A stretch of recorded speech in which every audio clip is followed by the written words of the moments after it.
good evening. Good evening. It's very nice to meet you. Yeah. I would like to start with your introductions. Who are we talking to? Who do we have with us? I'm Peter Huffam, and I've worked with Sibu for about 20 years in terms of fashion co-production of events and also assisting him with his fashion design. Oh, so his leading guide. I'm Sibu, and I am the co-owner of the Jaded Collective, which is a young designer initiative. We are basically a fashion hub for young designers to grow their businesses. We have different types of platforms which we showcase young designers. We put them onto the international stage, London Fashion Week, South Africa Fashion Week, Paris Fashion Week. We've worked with quite a lot of those, but predominantly it's really trying to find out the cracks in their businesses and really help them to solidify their business and take it to market. That's what we really do. I found, especially, I just finished working at UAL, at St. Martin's after 7 years. We found that many students are very talented, it goes without saying, but to be a bit harsh, a bit clueless when it comes to making that first step in the industry. Therefore, our collective functions to give them a platform to put in front of those crucial buyers and the meaningful press. So as members of the BFC, the British Fashion Council, we are, party to the buyers, and we give them hand-delivered invitations, and they come to our shows. We accordingly get good press from our friends in the Financial Times, etc., on the way through to the fashion industry. So that's, in a nutshell, what we're trying to do, is to get them meaningfully in front of the buyers, and our alumni have gone on to sell in department stores, Sadio Studios, etc. I think the exciting thing is solving each other's issues, solving each other's problems, and trying to find a meaningful way of also challenging those issues. So whether it be sustainability, inclusivity, diversity, these are really big things. Another big one is technology. We really have enjoyed working with AI companies that create metaverses with young designers. It really has opened up a new market for us. And another one is medium. So, looking at media, for instance, doing fashion films is a big one for us that we're focusing on, because we find the longevity of doing that is far more than just one night in the show and some Instagram followers. So yeah, that's pretty much it. There's fun aspects too. For example, with augmented reality, so-called, we have often for the designers take to the catwalk a film in which you see like an avatar army, I call them, wearing the costumes. And the clever thing is, if you've got a phone with a QR code, you can send through your measurements and you can order that in real time, see now, buy now, so-called, and have it ready for you by the end of the show. That's exciting. It's fun. It's dynamic. It's interactive. We love all that stuff. That's a good way of kind of fusing the new age way of going about things with previous methods. And that's what it's all about, finding new routes within that still kind of achieves, like you said, younger artists might not have that kind of means to be able to take their product and really have that kind of, but there's a gap between what they know and what they feel. So having experts to yourself, be able to guide them and lead them in a positive way, it's really. We were experts, use advisedly. We were as basic as the next person up until we discovered these things. So we've learned ourselves through doing. And so now, we have built up a degree of expertise over a number of years, 10 seasons with the BFC. And again, as we're a social enterprise, it's good that people are generous of their time, and we're able to, to leverage favorable rates, be it from venues or service providers. So it's all to the good. It's all to the purpose, keeping costs down and realistic.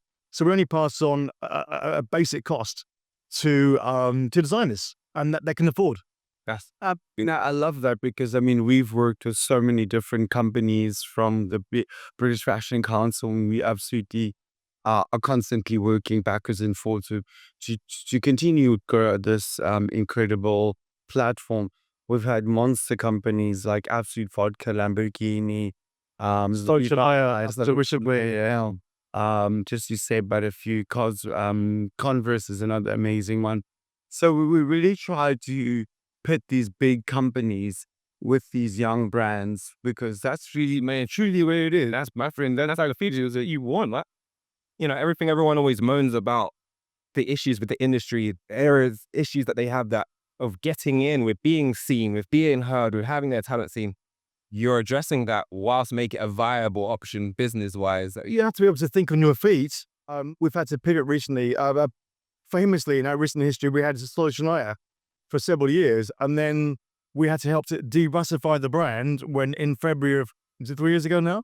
When Russia invaded Ukraine, it was complicated. And our cosmos moved out of that industry of fashion. But now today we have a water company, Aquaphor, who of course are challenging Brita, the market leaders in water filtration, and Rowley's beer, natural lager, which has high vitamins, low calorie, about a third of the calories, all the good stuff in it, but plus alcohol.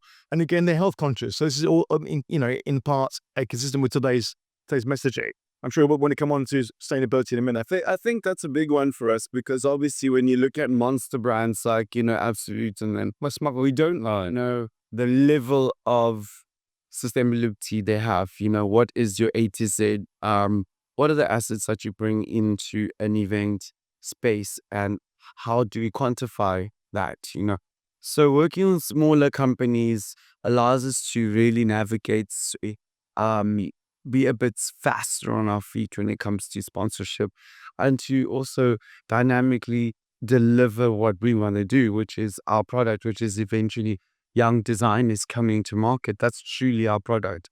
So I think that's pretty much what we do in Elisha. How do you feel about sustainability within the fashion industry and within the industry you are? Well, our collections over the last 5 years have been, I love denim. We work with denim. I'd say I'm a denim specialist, because I feel working with denim is inclusive. It's a material that everyone has. It's durable. It's been around for hundreds of years. And I feel like sustainability in the fabric itself is where it starts.